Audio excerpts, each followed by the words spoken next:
হাই মই কৃষ্ণা পুনৰ আহিছোঁ এটা নতুন ভিডিঅ'লৈ চাই থাকক টেক বেবিৰাজ টিভিৰ।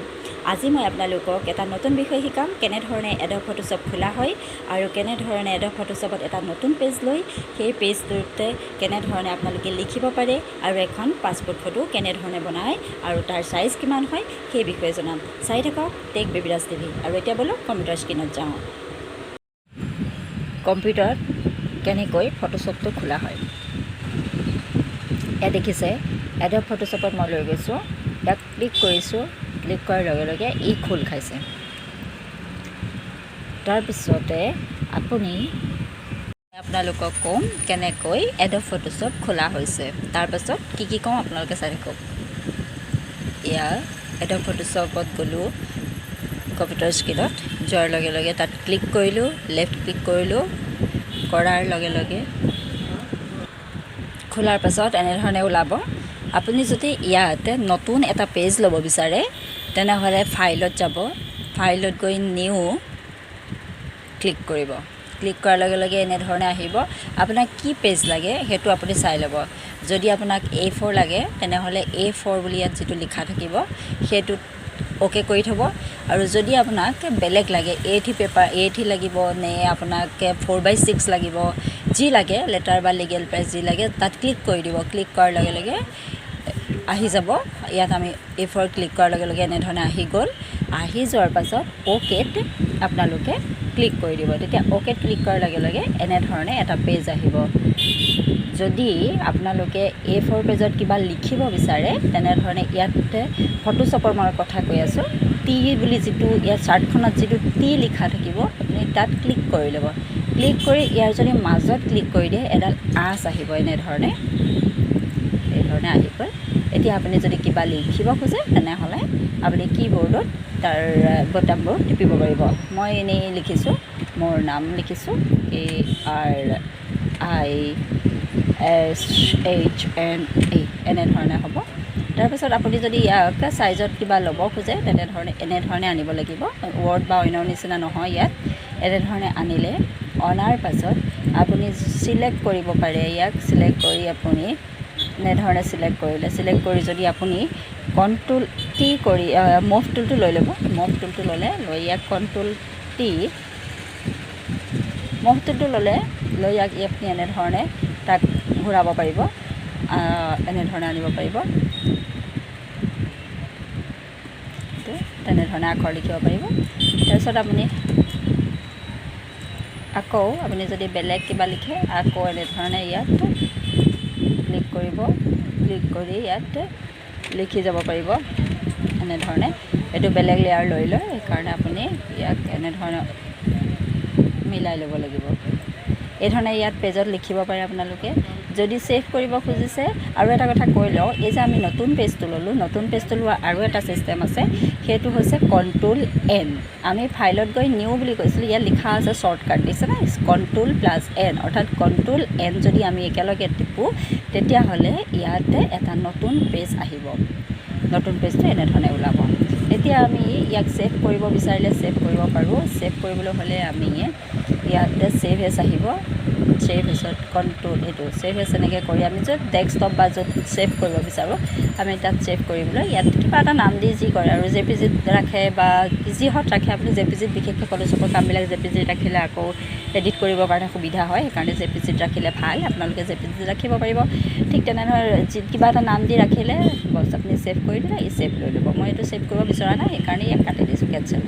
অ'কে এতিয়া আমি এটা পেজ লৈ কেনেকৈ তাত লিখিব পাৰোঁ সেই কথা অলপ হ'লেও আপোনালোকে অনুমান কৰিব পাৰিলে। তাৰপাছতে যদি আমি ইয়াত এখন নতুন ফটো ল'ব খুজিছোঁ, ধৰি লওক এখন পাছপোৰ্ট ফটো বনাব খুজিছোঁ, কেনেধৰণে বনাম?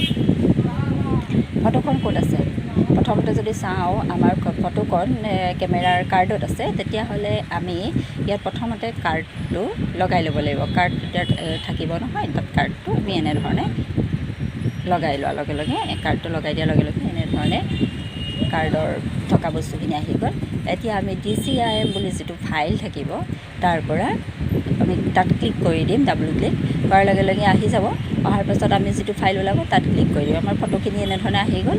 তাৰপিছত আমি যদি খোজোঁ যে এইখন ফটো আমি বনাব খুজিছোঁ, আমি এনেধৰণে ফটোখন এনেধৰণে আহিব কেতিয়াবা নিজেও ভুল খাই যায় কেতিয়াবা এনেধৰণে আহে অ'কে মাৰি দিব অ'কে মাৰি দিয়াৰ লগে লগে এনেধৰণে একপি ফটো ওলাব আপুনি পাছপোৰ্ট ফটোখনৰ চাইজ কিমান হ'ব আপুনি যদি এখন পাছপোৰ্ট ফটো বনাব খুজিছে তেনেহ'লে ইয়াত প্ৰথমতে চিলেক্ট কৰিব চিলেক্টত আপুনি এই চিটো ইয়াত আমাৰ শ্বৰ্টকাট প্ৰায়বিলাকৰে কৈ থোৱা আছে চি যদি মাৰি দিয়ে ইয়াত আমি ইয়াৰ চাইজবিলাক দেখা পোৱা যাম দেখা পালে আমাৰ এখন পাছপোৰ্ট চাইজৰ নৰ্মেল চাইজ হৈছে 3 cm এণ্ড অৰ্থাৎ ৱাইডটো থাকিব 3 cm আৰু হাইটটো থাকিব 3.4 cm নৰ্মেলি আমি যিখিনি পাছপোৰ্ট ব্যৱহাৰ কৰোঁ ফটো সেইখিনিত এনেধৰণৰ চাইজ থাকে আমি তেতিয়া চাইজটো যদি আমি ঠিক ঠাক থাকে তেনেহ'লে আমি ইয়াক কি কৰিম ক্ৰপ কৰি পেলাম চাইজত ক্ৰপ কৰিম এনেধৰণে চাইজত আহি যাব বহুত বেছি নাটানিব এনেধৰণে ক্ৰপ কৰিলোঁ ক্ৰপ কৰাৰ পাছত আমি চাই ল'ম দুটা চাইড সমান হৈ আছেনে নাই চাৰিওফালে চাম ঠিকে ঠাকে আছে যদি আমি আছে তেনেহ'লে আমি ইয়াত এণ্টাৰ কৰি দিম এই ধৰণে এণ্টাৰ কৰি দিলোঁ এণ্টাৰ মাৰি দিয়াৰ লগে লগে এনেধৰণৰ হৈ গ'ল তাৰপিছত যদি আমি ফটোখন চব এডজাষ্টমেণ্ট ঠিকে আছে তেনেহ'লে আমি ইয়াক 6 কপি বা 3 কপি যেনেধৰণে উলিয়াব বিচাৰোঁ উলিয়াব পাৰোঁ কিন্তু প্ৰায় ফটোবিলাকত নাথাকে আমি ইয়াত ভাবিছোঁ বেকগ্ৰাউণ্ডটো চেঞ্জ কৰি দিওঁ ভাল ব্লু কৰি দিওঁ শ্বিফ্টটো ধৰি যদি কৰোঁ এটা হাতে মই মোবাইল লৈ থকাৰ কাৰণে অলপ প্ৰব্লেম হৈ গৈছে শ্বিফ্টটো ধৰি যদি কৰোঁ এনেধৰণে চব ক্লিক হৈ যাব তাৰপিছত আমি ইয়াক কি কৰিব লাগিব কণ্ট্ৰোল অল্টাৰ এণ্টাৰ মাৰিম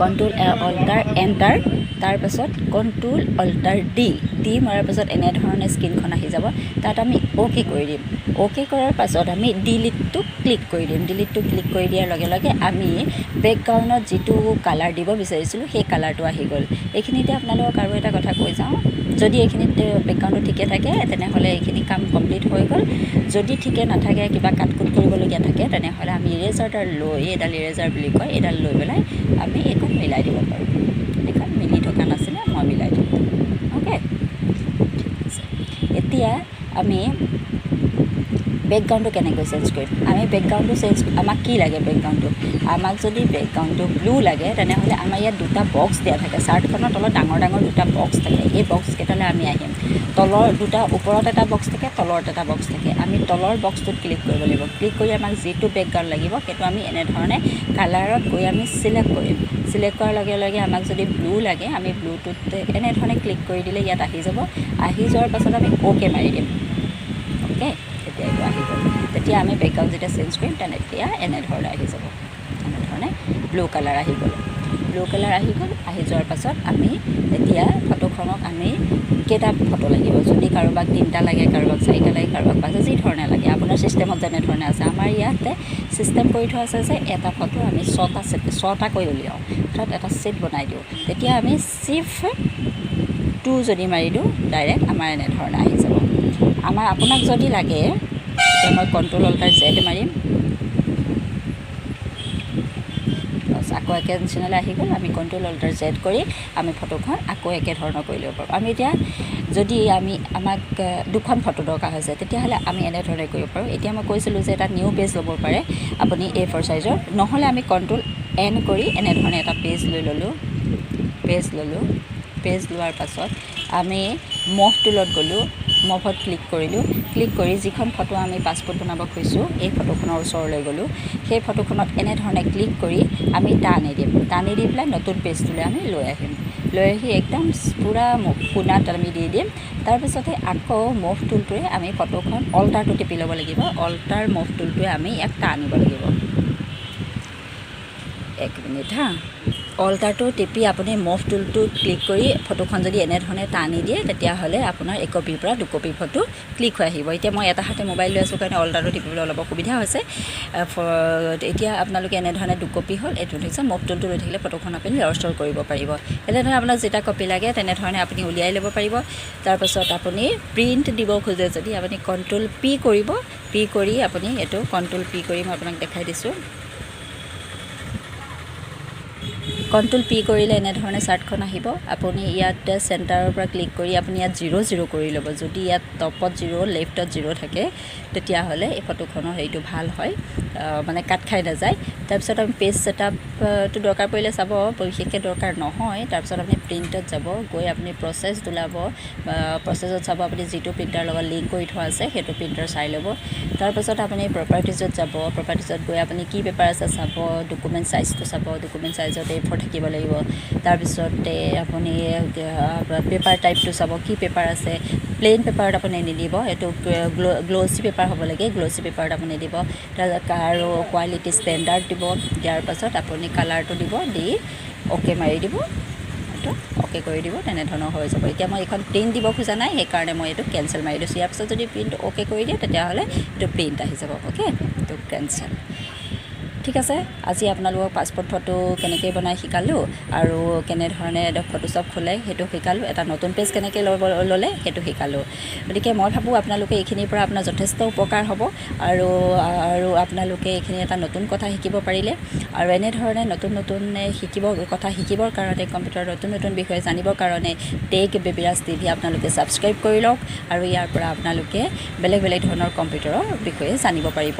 আৰু এতিয়া চাই থাকক, ভিডিঅ'টো যদি ভাল লাগে আপুনি আপোনাৰ বন্ধুবৰ্গক শ্বেয়াৰ কৰিব আৰু কমেণ্ট যোগে জনাব কেনেকুৱা ধৰণৰ আপুনি কি শিকিব বিচাৰে কম্পিউটাৰৰ। মই আপোনালোকক সেইখিনি কথা শিকাবলৈ চেষ্টা কৰিম।